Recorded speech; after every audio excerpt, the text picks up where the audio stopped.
So today we're gonna make gluten-free 2-ingredient bagels. They're not actually just 2 ingredients, but it's pretty close. We're gonna be using a gluten-free flour blend. Usually I use like Bob's Red Mill 1-to-1 baking or any 1-to-1, but I happen to have blends by Orly, the Tuscany blend, which is their specific bread flour blend. So I'm gonna use that.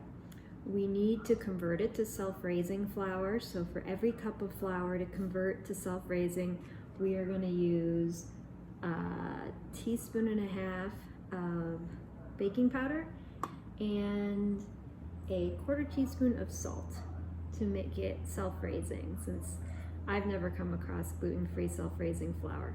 The other major ingredient we need is fat-free Greek yogurt. It does matter the brand you use because you want a very thick, low water content yogurt to make these bagels work.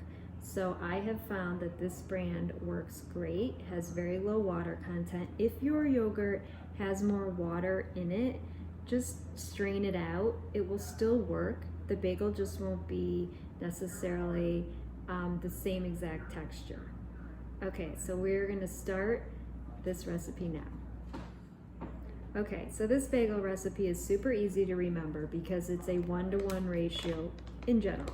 So it's about a cup of flour converted to self-raising flour and a cup of Greek yogurt. And this recipe is all over the internet. Everyone has their own way to make it, and I am showing you a gluten-free way to make it.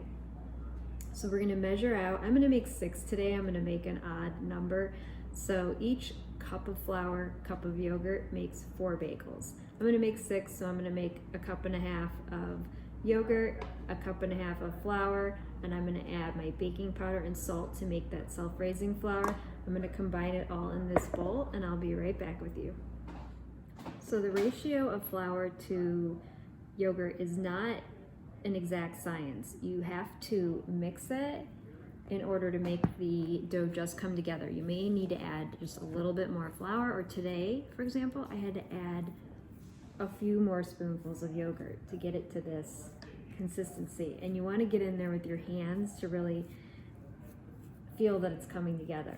So lightly flour a surface, and then you can just press your dough out of it, and then you want to divide it up into equal portions. So if you're using a cup and a cup, you want to divide it into 4 bagels. I am using a 1.5 cups, so I'm gonna have 6 bagels. And if you are a little OCD like me, I use a kitchen scale and I first weigh this baby, divide by the number of bagels that I need, and then I portion out accordingly. Okay, so now I have 6 equal balls, and I have 2 ways I like to form bagels. And you may want to either flour your hands lightly or wet your hands lightly. The first way is to create a little patty, like a burger patty, with your bagel, and then to simply poke your finger and your thumb through to make the hole, and then to sort of work it around like this until you have the bagel shape that you like. The second way is to roll your dough on your cutting board or in your hands until you get a nice rope length, and then to connect the ends of it. So try both ways, see what you like. And basically you want to have a sheet pan nearby that is sprayed with cooking spray lightly, and you will put your formed bagels on that tray, and I'll show you mine in a sec. Okay, so all our bagels are portioned out. Our oven is set to 375, and here's how they look. They don't have to be perfect, they will taste great. And now we're just gonna do our toppings. So you can do any toppings you want. You can make a savory bagel with like hard cheese. You can make an everything bagel with poppy seed and salt, pepper. You can make, I like just using sesame seeds. But you want to basically whip up 1 egg in a small bowl with about 1/4 or a 1/2 teaspoon of water, and just use a pastry brush to lightly brush the tops and sides of the bagel. If you don't have a pastry brush, just use your fingers. This whole process is pretty messy. And once you have that nice egg wash on, it'll give it a nice sheen, and it'll also help your toppings stick to the bagel.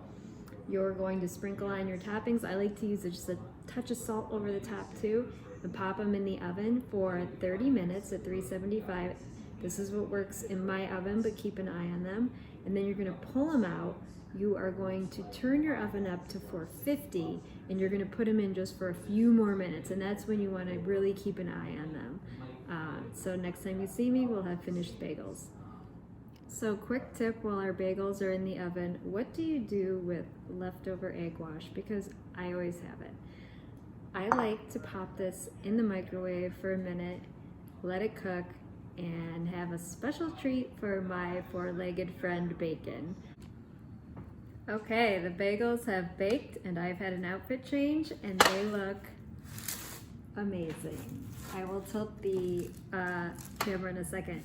So I ended up doing sesame on some of them, and I did black pepper and Parmesan cheese on the other couple to make them savory. And here is a closer look.